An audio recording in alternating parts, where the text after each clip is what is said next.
Hello everyone. आज के video में हम लोग डिस्कस करने वाले हैं लेखांकन क्या है और हम लोग लेखांकन के प्रारंभिक कार्यों को भी इस वीडियो में डिस्कस करेंगे। तो चलिए स्टार्ट करते हैं हम लोग आज की क्लास। बच्चों, आज की क्लास में हम लोग देखेंगे कि लेखांकन क्या होता है। तो जैसा कि इसके नाम से स्पष्ट है, लेखांकन जिसका मतलब होता है अंकों में लिखना। तो मान लीजिए कि किसी भी संस्था में जब बहुत सारे लेन देन होते हैं और इस बहुत सारे लेन देन को एक मनुष्य के द्वारा याद नहीं रखा जा सकता है, तो इसके लिए हम क्या करते हैं, इसके लिए हम उसे एक तिथि के अनुसार और उसे एक सिस्टमैटिक तरीके से जब हम बुक में नोट करते हैं तो इसी को साधारण भाषा में अकाउंटिंग बोला जाता है। और अकाउंटिंग के अंतर्गत कौन कौन से कार्य किए जाते हैं, तो अकाउंटिंग के अंतर्गत सबसे पहले जो प्रारंभिक कार्य किए जाते हैं वो कौन से किए जाते हैं। सबसे पहले हम किसी भी ट्रांजैक्शन का क्या करते हैं, किसी भी लेन देन को रिकॉर्डिंग करते हैं। उसके बाद उस रिकॉर्डिंग को हम लोग क्या करते हैं, क्लासिफिकेशन करते हैं। उसके बाद क्या करते हैं, हम लोग उसको समराइजिंग करते हैं, जिसे बोला जाता है संक्षेपण। यानी जब संस्था में कोई भी लेन देन होता है तो सबसे पहले तो हम उस लेन देन को क्या करते हैं, रिकॉर्ड कर लेते हैं कि वह लेन देन किस तिथि पर किस साल में हुई है। और वर्गीकरण में क्या करते हैं कि उस लेन देन को हम अलग अलग पार्ट में बांटते हैं।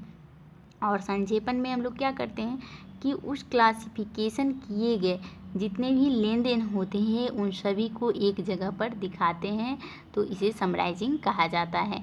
अब हम और भी डिटेल में जानेंगे कि लेखांकन के जो प्रारंभिक क्रियाएं हैं जिसमें रिकॉर्डिंग, क्लासिफिकेशन और समराइजिंग होते हैं, यह क्या होता है और इनके अंतर्गत कौन कौन से बुक बनाए जाते हैं।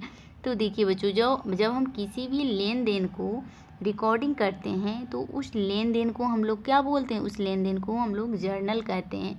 लेन देन को पहली बार जब बही के रूप में लिखा जाता है तो इसे क्या कहा जाता है, रिकॉर्डिंग कहा जाता है। यानी कोई भी लेन देन को जब हम पहली बार लिखते हैं तो उस बुक को क्या कहा जाता है, अभिलेखन यानी रिकॉर्डिंग कहा जाता है। और इसमें जर्नल लिखा जाता है, ठीक है, और इसे जर्नल भी कहा जाता है।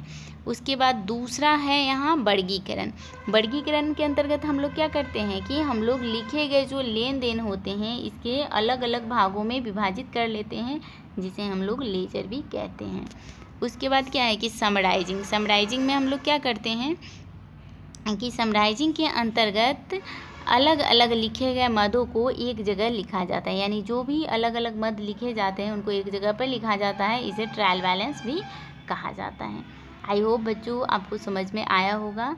तो अब हम नेक्स्ट वीडियो में मिलेंगे कुछ इसी तरह के टॉपिक लेकर जो कि आपके लिए बहुत ज़रूरी है, वैसे स्टूडेंट जिन्होंने अपने 11th क्लास में अकाउंटेंसी सब्जेक्ट को चुना है।